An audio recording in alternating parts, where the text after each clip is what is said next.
organizing and holding of this important summit meeting in the beautiful city of Kazan. May God's peace and blessing be upon you all.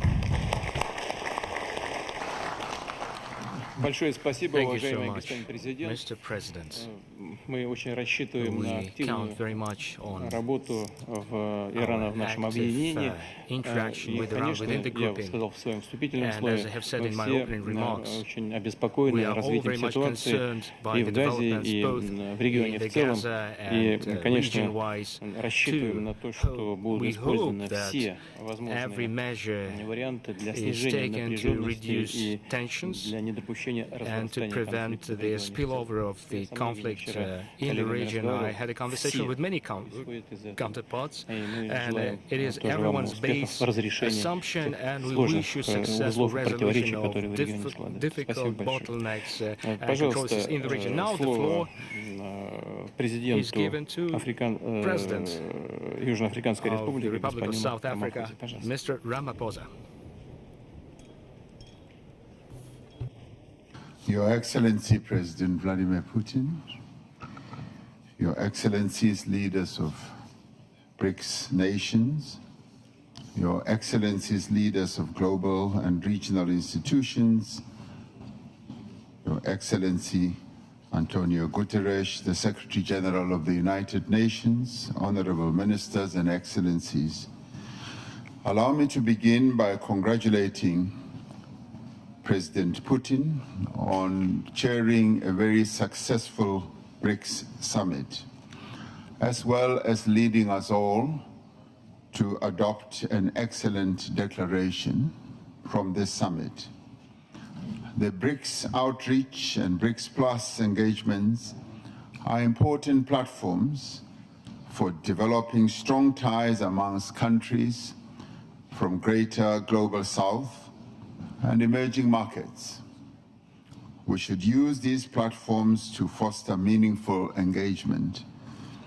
We should use the BRICS platform to contribute to social, economic, cultural development of our peoples. We welcome the Russian initiatives that are aimed at strengthening a number of BRICS countries through the various measures that they have put on the table, such as transport networks and connectivity. This in many ways will help to find ways to integrate and deepen our interconnectedness in new and imaginative ways. The African Continental Free Trade Area will make a huge contribution itself to unlock opportunities for trade and investment for local and global businesses. It will create a number of opportunities that will lead to an integrated and connected continent. The Single African Air Transport Market is another flagship project of the African Union Agenda 2063. This is an initiative of the African Union to create a single unified air transport market in Africa to support the continent's economic integration. For BRICS and friends of BRICS, we need to use these projects to further connect the greater global south. The promotion of greater regional connectivity and trade facilitation can only succeed in an environment of peace and stability. Excellencies, South Africa is concerned about the military action by the State of Israel against the people of Gaza, which we have characterized as genocide, is deeply concerning. This genocide led South Africa to approach the International Court of Justice with a view to stopping the killing of innocent women and children in Gaza. We do believe that the world cannot just sit by and watch the slaughter of innocent people continuing. South Africa has been unwavering in its support towards all efforts aimed at the establishment of a viable Palestinian state, existing side by side in peace with Israel, within internationally recognized borders based on the 1967 borders, with East Jerusalem as its capital. And this would be in line with all UN resolutions, international law, and internationally agreed parameters. We do call on the international community and the United Nations Security Council to address this spiraling conflict. On our own continent, Africa, Sudan enters its second year of horrific conflict and devastation. This is another conflict that the world seems to have forgotten about. The protracted conflicts in the Sahel and Great Lakes regions in Africa persist. We must find lasting solutions to all these conflicts. We must remain committed to the peaceful resolution of all disputes through negotiation and inclusive dialogue. And we must safeguard the ability of states to pursue independent foreign policy. And we must safeguard the multilateral system, because it is the cornerstone of international relations that fosters an environment of peace and development. Existing global institutional mechanisms need to be both strengthened and reformed to play a constructive role in the international peace and security.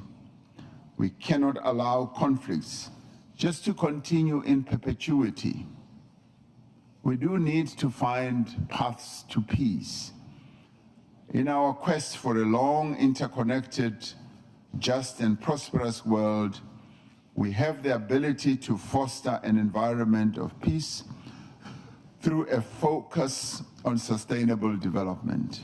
We must also continue to support nations and peoples who seek to end the cycle of conflict and choose the path of peace. I thank you.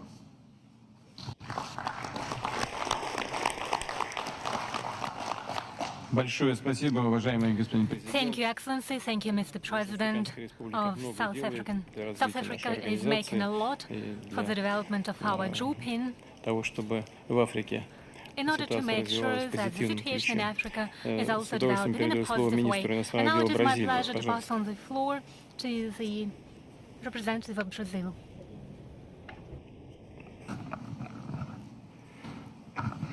Excelentíssimo Senhor Presidente Putin, senhores chefes de Estado, de governo e convidados. É uma honra representar o presidente Lula nesta sessão plenária da cúpula do Brics com os países convidados. É também um prazer estar ao lado de países amigos do Brics. O interesse que despertamos é ao mesmo tempo um motivo de orgulho e um lembrete da nossa responsabilidade. O Brics não é uma simples sigla inventada por um economista. Por trás dessas 5 letras, há uma realidade palpável construída ao longo de décadas de esforço por um mundo mais equânime. O Brics deve muito ao G77 e ao movimento não alinhado. Somos herdeiros dos que lutaram por uma nova ordem econômica internacional e dos que conceberam os objetivos do desenvolvimento sustentável. Somos vetores dinâmicos do crescimento econômico que o mundo vem experimentando neste século. O Sul global também é uma força positiva para a paz.